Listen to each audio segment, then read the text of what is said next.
누군가 우리에게 종교가 무엇이냐고 묻는다면 기독교라고 대답을 하시겠죠?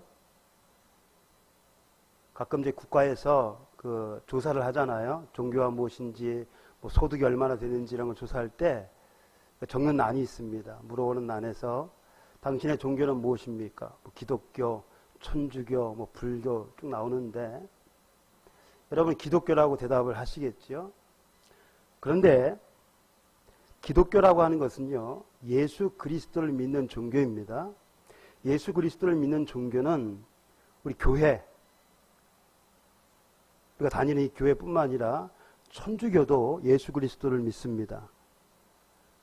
또 천주교뿐만 아니라 정교회라는 것도 있어요. 그래서 기독교라 함은 우리 교회를 비롯해서 천주교, 정교회까지 포함을 해서 기독교라 그렇게 말합니다. 우리는 기독교 안에서 개신교라 불립니다. 올바른 명칭은 아니지만 어쨌든 우리를 가리켜 프로테스탄트, 개신교라 그렇게 부르죠. 그래서 기독교라고 하면 로마 카톨릭, 정교회, 프로테스탄트, 기독교, 아니 개신교. 그래서 이 세 종교를 기독교라 그렇게 부릅니다. 원래 천주교와 정교회, 로마 카톨릭과 정교회는 하나였습니다. 물론 개신교도 마찬가지였고요. 그러다가 1054년에 서방교회인 로마 카톨릭과 동방교회인 정교회로 갈라지게 되었는데 뭐 여러 가지 원인이 있겠지요. 우리 기독교에도 많은 그 교단들이 있습니다. 교파들이 있어요. 대표적으로 장로교, 감리교, 성결교회라고 얘기하죠. 또 장로교 안에도 수많은 그 분파들이 있습니다. 다 알려지지도 않았어요. 너무 많아서 200개 이상이라고 얘기를 하는데, 여러분 그들이 갈라진 이유가 뭘까요? 똑같은 예수님을 믿는데 왜 갈라질까요?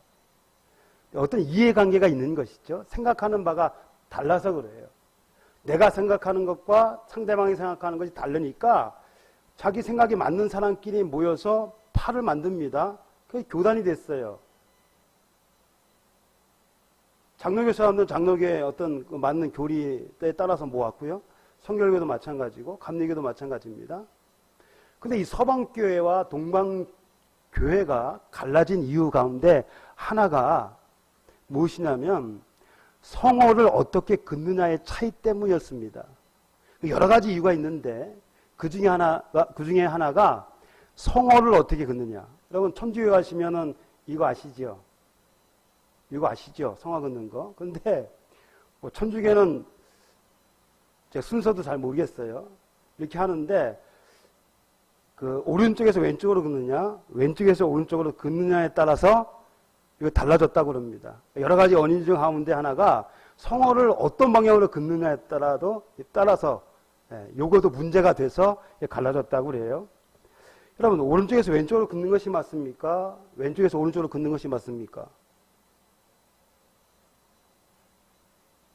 이건 맞고 틀리냐의 문제가 아니죠. 성경에 나와 있지도 않고. 그런데 이 사소한 것 가지고 뭐 다른 더 큰 문제도 있겠지만 이런 것 때문에 이제 갈라지는 거예요. 교회도 마찬가지입니다. 별거 아닌 거 마음에 안 든다고 난 너 싫어. 그러면 같은 교회 교파 안에서 혹은 지방에 우리는 지방회라 그러고 장로회는 노회라 그러는데 같은 지방회 안에서도요 서로 마음 맞는 사람끼리 모입니다. 그래서 이게 골이 깊어지면 거기 또 갈라지는 거예요. 같은 지방회가 남지방에 북지방에 갈라져요. 서로 얼굴 보기 싫어서. 사소한 문제잖아요. 그죠? 근데 이런 것 때문에 갈라졌다는 거죠. 신앙생활에 있어서 형식은 어떤 면에서는 중요한 문제일 수가 있습니다. 그러나 형식은 시대에 따라 변할 수 있고 그렇게 될 수밖에 없기 때문에 어떤 형식이 정통이다, 어떤 형식이 진리다 라고 말할 수는 없습니다. 이것이 진리이기 때문에 난 이것을 고집한다, 이런 것은 있을 수가 없는 일이지요.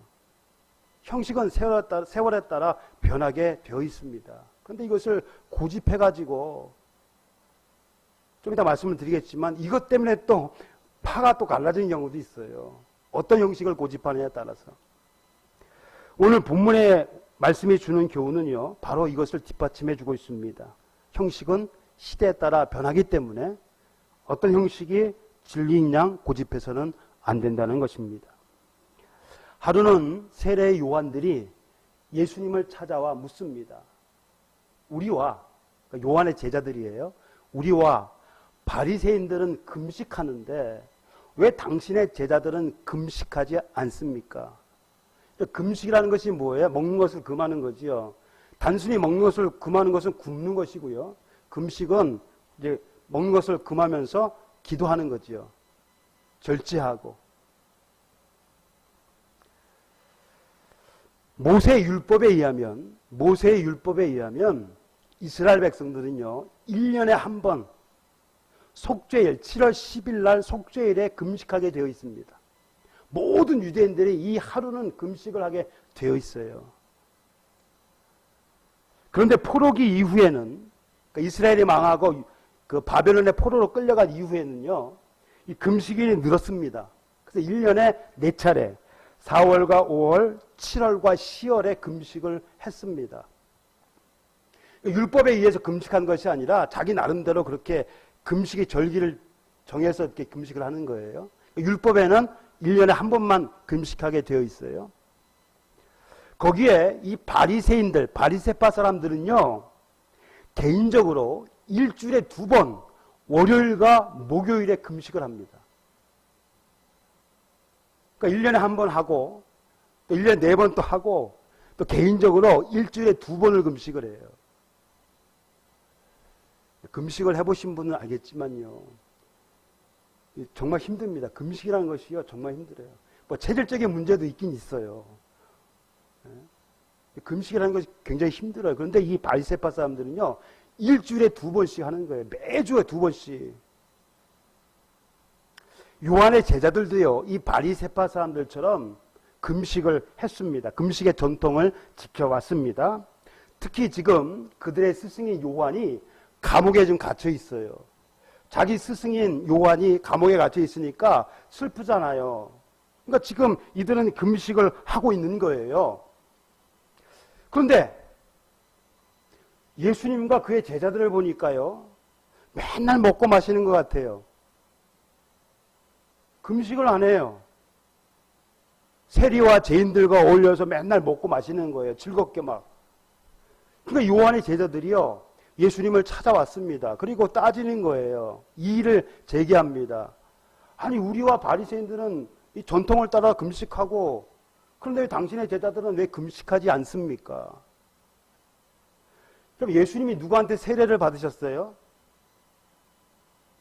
요한한테 세례를 받으셨잖아요. 그럼 세례를 받으신 이유는요, 정말 중요합니다. 왜 예수님이 세례 요한에게 세례를 받으셨는가? 굉장히 중요한 문제가 있어요. 혹시 나중에 기회가 되면, 전에도 말씀을 드렸지만 나중에 기회가 되면 말씀을 드리겠고요. 이 예수님이 요한으로부터 세례를 받았어요. 그러니까 요한의 제자들이 볼 때 자기 스승한테 세례를 받았단 말이에요. 그리고 예수님의 제자들 가운데 요한의 제자였던 사람들도 있었습니다. 베드로 형제 안드레 같은 사람은요, 요한의 제자였다가 예수님의 제자가 됐어요. 아니, 옛날 스승이 지금 감옥에 갇혀서 고난을 받고 있는데, 저들은 금식은커녕 슬퍼하는 기색조차 보이지 않습니다. 그냥 먹고 마시고 즐기고 있는 것처럼 보인 거예요. 그러니까 화가 난 거죠.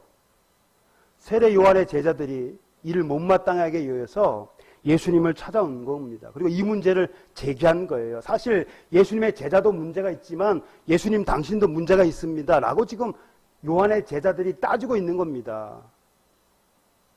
아니, 인간적인 도리로라도 슬퍼해야 되는데, 슬픈 척이라도 해야 되는데 전혀 그런 기색이 없는 거예요. 그러니까 화가 난 것이지요. 이에 예수님께서는요, 3가지 비유를 통해서 왜 금식을 하지 않는가, 그것을 지금 말씀해 주셨습니다. 3가지 비유. 첫 번째 비유가요, 혼인집 손님들의 비유입니다. 혼인집 손님들의 비유. 왜 당신의 제자들은 금식하지 않습니까? 라는 물음에 예수님께서는 이렇게 대답하셨습니다. 혼인집 손님들이 신랑과 함께 있을 동안에 슬퍼할 수 있느냐? 혼인집 손님들, 혼인잔치에 초대받은 손님들, 보통 그렇게 이해를 하는데요.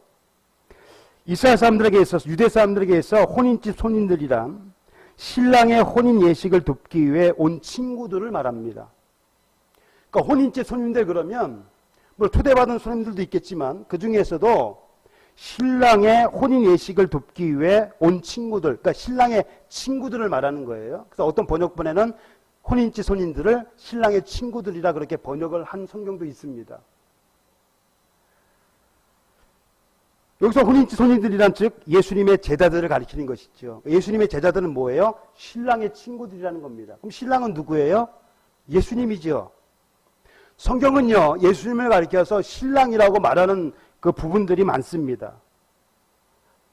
예수님은 신랑이고요, 그를 따르는 사람들, 즉 교회는 신부의 비유를 했습니다. 그러니까 예수님은 신랑이고 교회는 뭐예요? 신부.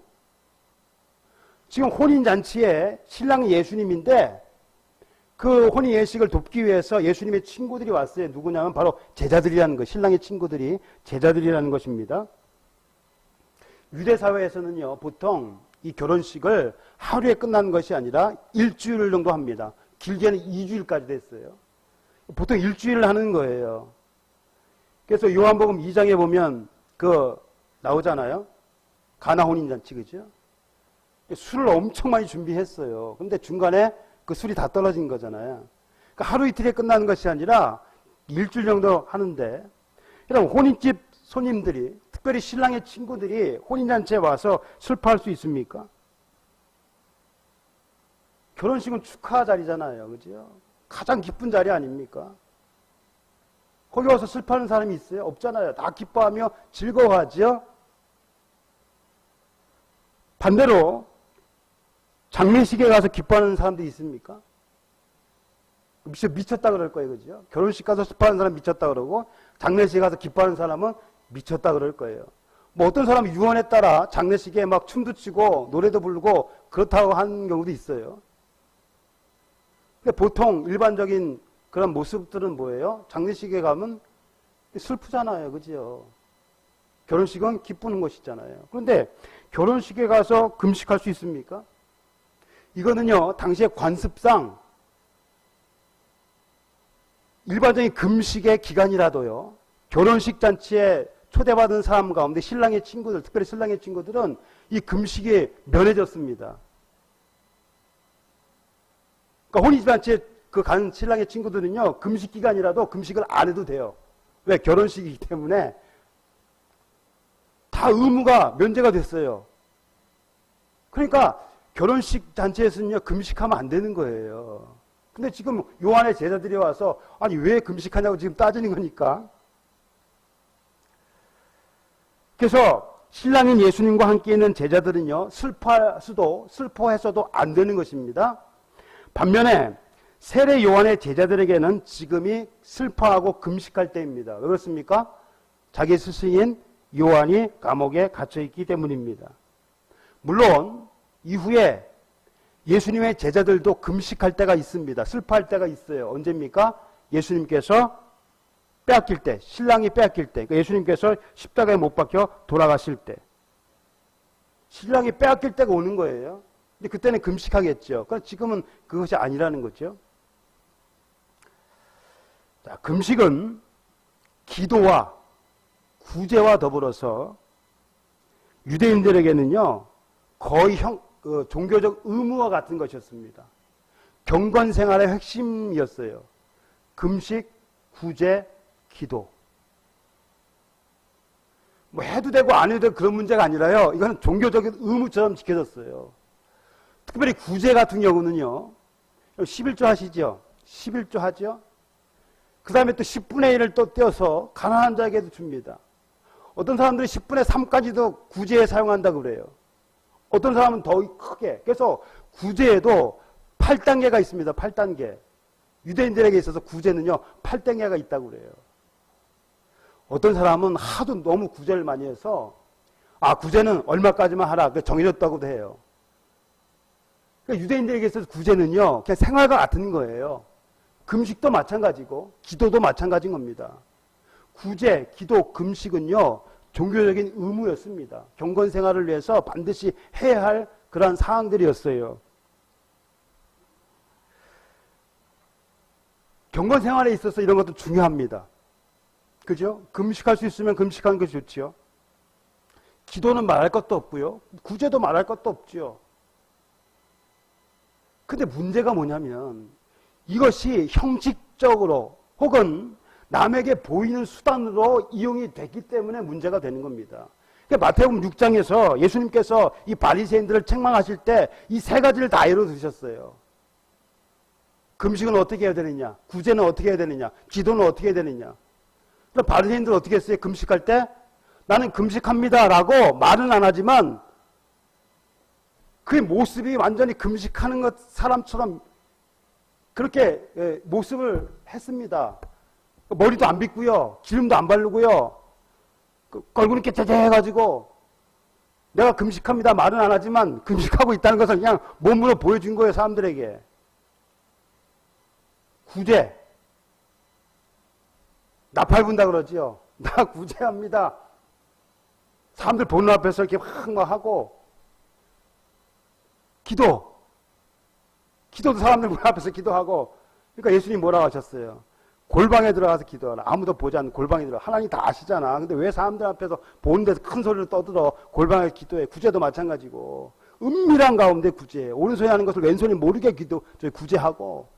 금식할 때도 머리 기름 바르고 안 하는 것처럼 하고 사람들에게 보이려고 하지 마라. 그래서 마태복음 6장에서 예수님께서 책망하시는 거예요. 기도, 금식, 구제는 좋은 겁니다. 근데 이것을 악용하고 잘못되게 사용한 이 바리새인들을 예수님이 책망을 하신 거예요. 그래서 그런 금식은 하지 마라. 예수님께서 경계를 하신 겁니다. 형식적인 금식, 남에게 보이려고 하는 금식은 하지 마라. 자, 두 번째 비유, 생배 조각의 비유입니다. 생배 조각. 자, 생배라고 하는 것은요, 한 번도 세탁된 적이 없는 새천. 그 새천이 한 번 빤 적이 없는 새로운 천을 생배라 그렇게 말합니다. 이 생배 조각을 낡은 옷에 붙이는 자가 없다. 그러니까 상식적으로 제정신인 사람들은 새 생배 조각, 그러니까 새천을 낡은 옷에 깁지 않는다는 거예요. 왜 그래요? 빨면 이 생배는요, 한 번도 빤 적이 없는 이 천은 한 번 빨면요, 나중에 늘어납니다. 그러면 낡은 옷은 이미 늘어날 때는 늘어진 상태에서 늘어나니까 어떻게 돼요? 더 많이 헤어지는 거예요. 그러니까 제정신인 사람은 절대로 새 천을 낡은 옷에 깁지를 않습니다. 유대인들에게 있어서 종교의식은요, 너무 중요해요. 목숨처럼 지킵니다. 종교의식을. 본래 이스라엘 백성이 지켜야 할 율법은요, 십계명과 더불어서 여러 규례들이 있는데 이것을 토라라 그렇게 얘기합니다. 토라는 모세가 기록되었다라고 얘기하는 5가지 책, 뭐예요? 창세기부터 신명기까지 이 5권의 책을 율법서라 그러죠. 그래서 히브리어로 토라라 그럽니다. 토라.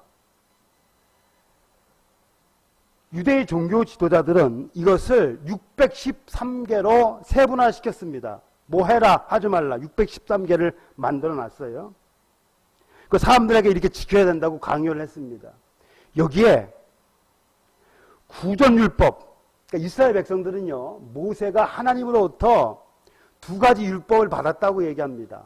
하나는 불러주신 걸 적은 게 있어요. 성문화된 율법이에요. 이게 토라고요. 그 다음에 말로만 전해진 거, 그러니까 기록은 안 돼 있지만 말로 전해진 율법이 있다고 얘기합니다. 이것을 미시나라고 그래요. 미시나.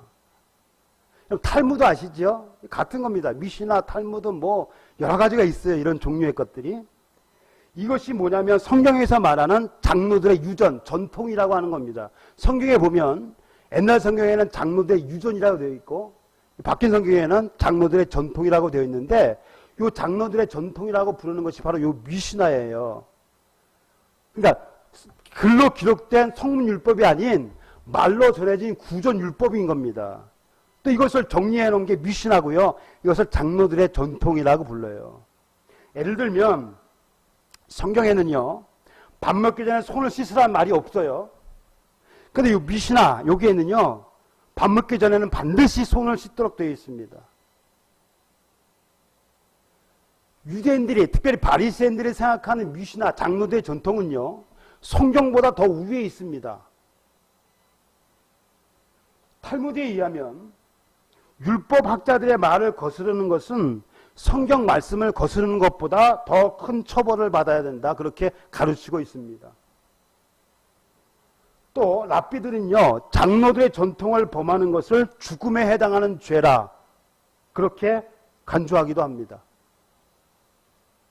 실제로 이 바리새인들은요, 하나님의 말씀보다 장로들의 전통을 더 중요시했습니다. 그래서 예수님께 책망을 받았잖아요. 너희들은 장로의 전통을 지키려고 하다가 하나님의 말씀은 지키지 않았다. 왜 하나님의 말씀을 지키지 않으면서 장로들의 전통을 지키려고 하느냐. 그래서 예수님께서 예를 든 것이 뭐예요? 고르반. 고르반이 뭡니까? 하나님께 드려진 제물을 말하는 거예요. 내가 부모를 여러분 10계명에 보면은, 중요한 10계명에 보면은 5계명이 뭐예요? 내 부모를 공경하라. 그래서 이제 그 자식들이 부모를 공경하기 위해서 예를 들면 용돈을 준비했어요. 어떤 재물을 준비했어요. 근데 내가 이것을 하나님께 헌금으로 바쳤어요. 고르반. 그러면 부모가, 야, 너 왜 용돈 안 주냐? 나 좀 도와줘. 아, 내가 용돈 드리려고 했는데요. 하나님께 헌금 바쳤네요. 끝. 더 이상 부모에게 용돈을 안 줘도 끝난 거예요. 왜? 하나님께 드려졌기 때문에.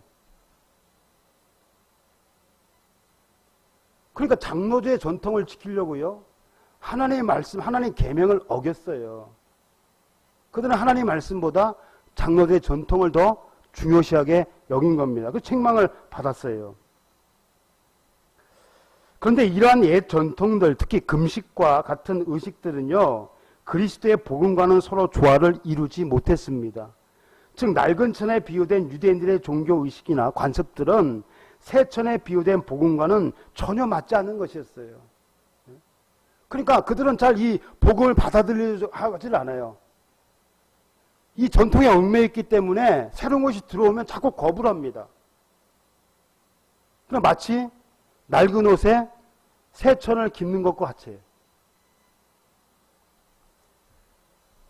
세 번째 비유도 마찬가지입니다. 새 포도주와 새 부대. 새 포도주를 낡은 가죽 부대에 넣지 아니하나니 그렇게 하면 부대가 터져 포도주도 쏟아지고 부대도 버리게 됩니다. 새 포도주는 새 부대에 넣어야 둘이 다 보존되느니라. 마찬가지입니다. 고대에는 포도주를 가죽 부대에 넣어 저장하거나 가지고 다녔습니다. 병이 없었어요. 그러니까 유리가 아니라 가죽 부대에 담고 다녔는데, 새 포도주를 담을 때는 반드시 새 부대, 새로 만든 부대를 가지고 다녔습니다. 왜냐하면 이 포도는요, 자연 발효가 됩니다. 포도를 이렇게 놔두고 이렇게 저장해 놓으면, 밀폐해 놓으면 어떻게 되게요? 자연적으로 발효가 돼요. 그럼 포도주가 발효되면 뭐가 돼요? 포도주가 발효되면 뭐가 돼요? 술이 되는 거예요. 포도주가 되는 겁니다. 가스가 생겨요. 그럼 낡은 가죽 부대는 이게 천이 약하기 때문에 가스가 생기면 그 압력에 못 이겨갖고 터져버리는 거죠. 그러니까 반드시 새 술은 새 부대에 담겨야 손상이 없습니다. 제정신인 사람은 그렇게 한다는 거예요. 자, 당시 바리새인들과 서기관들은요, 다른 어떤 사람들보다 성경을 잘 알고 있을 뿐만 아니라 잘 지키고 있으며, 그래서 하나님을 잘 섬긴다고 생각을 했습니다. 하지만 정작 그들은 하나님의 뜻은 외면한 채 그저 종교적인 의식과 형식에만 매달려 있었습니다. 누구보다도 성경을 잘 안다고 생각을 하고 그들이 자부하면서도, 그래서 하나님을 잘 섬긴다고 그렇게 믿고 있었음에도 불구하고 정작 하나님의 뜻은 외면한 채 종교적인 의식과 형식에만 매달려 있었습니다. 누가요? 바리새인들과 서기관들이. 그러나 앞에서 말씀드린 대로 형식은 시대에 따라 변할 수 있고 그렇게 될 수밖에 없기 때문에 예전의 형식을 진리익냥 고집해서는 안 됩니다. 형식은 시대에 따라 변할 수 있고 그렇게 될 수밖에 없는 것이죠. 몇 가지 예를 들어보겠습니다. 종교개혁 이후의 교회에서는요, 예배 때 악기 사용하는 것을 금지했습니다. 예배 때 이 악기, 피아노나 이런 거 사용하는 것을 금지했어요. 그러다가 오르간을 사용했습니다. 오르간 아시죠? 예, 피아노도 생긴 거, 오르간. 그 후에 피아노를 사용했습니다. 그런데 지금은 얼마나 많은 악기가 예배 시간에 사용되고 있는지 모릅니다. 기타도 역시 마찬가지죠. 우리 교회도 기타가 있긴 있는데 얼마 전까지만 해도 기타는 아예 치지 못하겠습니다. 세속적인 것이라고 해갖고. 기타를 어떤 사람은 사탄의 악기다라고 말할 정도입니다. 근데 오늘날 기타 친다고 사탄의 악기 친다 그런 말 하진 않지요? 피아노. 지금도요, 예배 시간에 피아노만 고집하는 교파가 있습니다. 다른 악기는 안 되고 피아노만 고집해요. 피아노만 쳐야 된대요.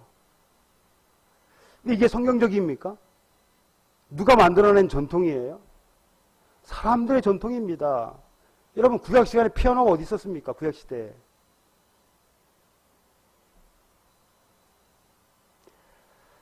이 세상의 악기는요, 처음 만들어졌을 때 그것은 하나님을 찬양하기 위해 만들어진 것이 아닙니다. 여러분, 악기의 아버지, 악기를 처음 만든 사람이 누구예요? 창세기에 보면 나오잖아요. 가인의 후손들이 만들었습니다. 가인의 후손들이. 하나님을 섬기려고요? 아니요. 자신의 쾌락을 위해서. 하나님을 떠난 인간들이 자신의 공허함 혹은 쾌락을 위해서 만든 악기, 창세기 4장에 보면 나오잖아요. 하나님을 찬양하기 위해서 처음에 악기를 만든 것이 아니에요. 그런데 구약시대에 하나님을 찬양하기 위해서 이 악기들이 사용이 됐어요. 인간들의 쾌락을 위해서, 공허함을 달래기 위해서 만든 악기를 하나님을 찬양하기 위한 악기로 사용을 했단 말이죠.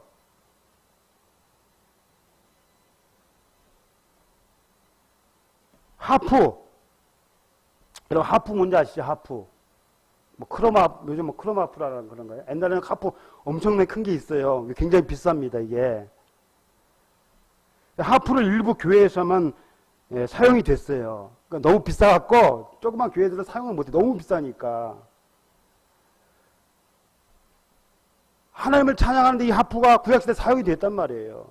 이 하프 외에도 다른 거, 수금, 우리나라는 수금이라 번역이 됐는데 아무튼 비슷한 악기들이 사용이 됐단 말이에요. 근데 이런 악기들은 원래부터 하나님을 찬양하기 위해 만들어진 악기가 아니라고 하는 겁니다. 그럼에도 불구하고 하나님을 찬양하는 데 사용된 악기가 되었습니다.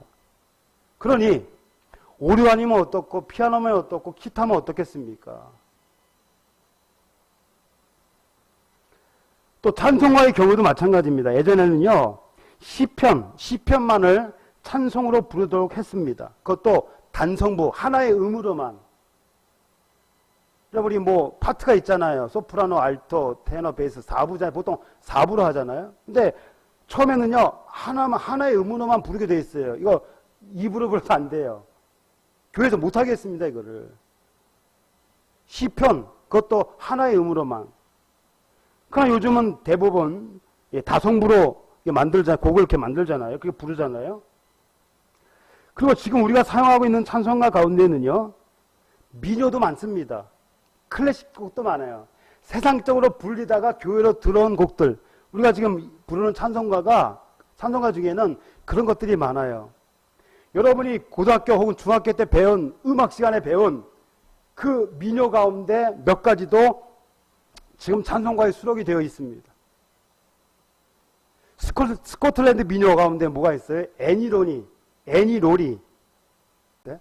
그 다음에 또 스코틀랜드 민요 가운데 석별의 정이라고 있습니다. 오랫동안 사귀었던, 그게 뭐예요? 전부여 의지 없어. 똑같은 이 곡을 차용을 했어요. 교회에서 부르려고. 또 찬송가 64장 기뻐하며 경배하세. 누구의 곡입니까 이거는? 베토벤의 합창곡 가운데 일부를 차용한 겁니다. 하늘 가는 밝은 길이, 아까 에리노리가 요거고요. 493장. 천부의 의지 없어서 280장. 다 스코틀랜드 민요 그 곡을 따서 가사를 붙인 겁니다. 옛날에는 부르면 큰일 난 거예요. 지금 부르잖아요. 부르면서도 때로 은혜를 받잖아요. 그죠? 형식은 이렇게 변하는 것이에요. 고정된 것이 아니에요. 하나만 고집해서는 안 된다는 것이죠. 금식, 구제, 기도 다 좋습니다. 근데 그것이 형식에 얽매여서 꼭 해야 되는 거, 안 하면 뭐 죽는 거, 뭐 억지로 막 해야 되고, 하기 싫은 거 억지로 해야 되고, 혹은 또 그것을 자랑으로 여기는 것. 이것은 우리가 금해야 되는 거예요. 형식에 얽매여 있는 것들. 형식은 언제나 변하게 돼 있다. 예수님께서는요, 예배의 장소 문제로 고민하는 사마리아 여인에게 참된 예배가 무엇인가를 가르쳐 주셨습니다. 우리는 그리심산에서 예배를 하는데 당신 유대인들은 예루살렘에서만 예배해야 된다고 얘기합니다. 어디에서 예배하는 것이 옳습니까? 그럼 사마리아 사람들이 어떤 사람이냐면 유대인과 이방인의 혼혈인들이에요. 혼혈민족. 정통 유대인, 순수한 혈통을 중요시하는 당시의 유대인들에게 있어서는요, 혼혈민족은 이방인과 똑같았습니다. 그들과 상종하는 것이 금했어요. 교회 출입도 못하게 했습니다. 그러니까 사마리아 사람들만이 모여서 그리심산에다가 예배당을 짓고 또 그들만의 성경을 만들어서 하나님을 섬기고 있었다는 거예요. 근데 이 사마리아 여인이 평상시에요, 이런 데 관심이 많았어요. 예수님을 만난 후에 평상시 품고 있던 그 의문을 예수님께 말하는 겁니다. 예수님, 우리는 그리스산에서 예배를 드렸습니다. 근데 당신 사람들은 유대인들은 예루살렘에서만 예배를 드려야 된다고 얘기합니다. 어디에서 드는 것이 맞습니까? 어디에서 예배를 드려야 합니까? 근데 예수님께서 뭐라고 하셨습니까? 그리심산에서 예배를 드려야 되는 것, 혹은 예루살렘에서 예배를 드려야 되는 것, 그것은 중요한 것이 아니다라는 것이에요. 왜 그럴까요? 두 가지 의미가 있는데, 하나는 예배는 장소의 문제가 아니라는 겁니다. 그리고 또 하나는요, 이 성전, 예수님이 받고 성전이라는 거지요. 이 성전은 없어지는 겁니다. 더 이상 성전의 역할은 끝났어요. 예수님이 돌아가실 때 어떻게 했습니까? 성전의 휘장이 어떻게 됐어요? 지성소와 성소를 가로막고 있던 휘장이 위에서부터 아래로 찢어졌잖아요. 이 휘장은 뭘 얘기하는 거예요? 히브리서에 예수님의 몸. 성전은요, 예수님의 몸이에요. 성전 대신 예수님. 그래서 예수님께서 뭐라고 하셔서 사람들에게 이 성전을 헐라, 사흘 만에 다시 짓겠다. 누굴 가리키는 거예요? 예수님. 성전의 역할은요, 예수님께서 오심으로 끝났어요, 이제. 그러니까 예수님께서 십자가에 못 박고 돌아가심으로 성전의 모든 역할은 끝났습니다. AD 70년에 성전은 어떻게 했어요? 파괴됐잖아요. 더 이상 성전 예배는 없어요. 짐승을 잡아 줄일 필요도 없습니다. 성전이 필요한 것은 뭐예요? 하나님께 나아가기 위해서. 그래서 제사장이 있고 피를 가지고 나갔잖아요. 근데 예수님께서 피 흘려 죽으심으로 모든 것이 다 끝났어요. 그러니까 성전의 모든 제도는요, 예수님께 십자가에 못 박고 돌아가신 후에 다 끝난 겁니다. 더 이상은 있으면 안 되는 거예요. 당시의 성전이 어디에 있었습니까? 예루살렘에. 그리심산에서 자기 성전을 만들었다 하는 거예요. 더 이상 필요가 없는 거예요. 왜? 성전 대신 예수님이 오셨기 때문에. 우리는 누구를 통해서 하나님께 나아가요? 길이요 진리요 생명이신 예수님을 통해서 하나님께 나아가면 되는 거예요. 장소가 더 이상 중요한 문제가 아니에요. 그러니까 예수 믿는 사람들끼리, 예수 믿는 사람들은 뭐예요? 교회라고 그러잖아요. 교회는 장소가 아니라고 그랬죠. 교회는 예수 믿는 사람들의 모임. 우리가 교회인 거예요. 그러니까 우리가 있는 곳이 예배당이에요. 우리가 예배 드리는 것이 예배당이에요. 그러니까 여기서 우리가 지금 예배를 드리니까 여기가 예배당인 것이지. 여기서 예배 안 드리고 식당이면 식당인 거예요. 가정에서 예배 드리면 그거 가정이 예배당이에요. 그러니까 이제 예배는 장소의 문제가 아닙니다. 더 이상은. 그럼 뭐가 문제냐? 예배 드리는 사람이 문제인 거예요. 예배 드리는 자, 예배자가 문제예요. 어떤 예배를 드려야 되는가? 하나님께서 어떤 예배자를 찾는다고 그랬어요? 참된 예배를 드리는 자, 영과 진리로 예배하는 자잖아요. 여기에 대해서는 다음 시간에 기회가 더 말씀드릴게요. 영과 진리로 예배 드린다는 것이 뭔가를 말씀을 드리겠습니다. 자, 영과 진리로 한마디로 예수 그리스도를 통해서 예배를 드리는 거예요. 장소가 중요한 것이 아니라 이제는 참된 예배, 어떻게 하면 참된 예배를 드릴 수 있는가? 누구를 통해서요? 예수 그리스도를 통해서 예배를 드리는 자를 하나님께서 그들을 찾으신다는 겁니다. 사람에게 있는 거예요, 이제는. 신앙생활에 있어서 전통이나 종교의식은 어느 면에서는 중요하지만 그보다 더 중요한 것은 사람의 마음입니다. 마음은 없고 종교의식에만 얽매여 신앙생활을 한다면 그것은 결코 올바른 신앙생활이 아닙니다.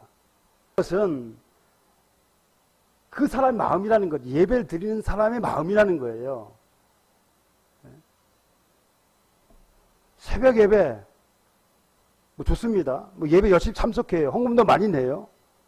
근데 결과적으로는 생활에서 본이 안 되는 사람들도 많다는 거지요. 종교적인 열심은 있어요. 그러나 그 생활을 하나님께 기뻐하지 않으시는 거예요. 로마서 12장에 뭐라고 그랬어요? 우리를 거룩한 산 제물로 드리라. 너의 드릴 영적 예배라. 우리의 삶 속에서 드리는 예배, 우리 삶이 예배되는 것, 하나님께서 그것을 기뻐하신다니까요. 여러분, 이 아벨의 예배, 아벨의 제사를 왜 받으셨습니까? 피제사 드렸기 때문에 받았다라고 얘기하는 사람도 있지만요. 하나님께서 그 예배를 받으실 때, 제물을 받으실 때, 제물뿐만 아니라 그 드린 아벨까지도 받으셨어요. 이것은 무엇을 의미합니까? 그의 삶을 받으신 거예요.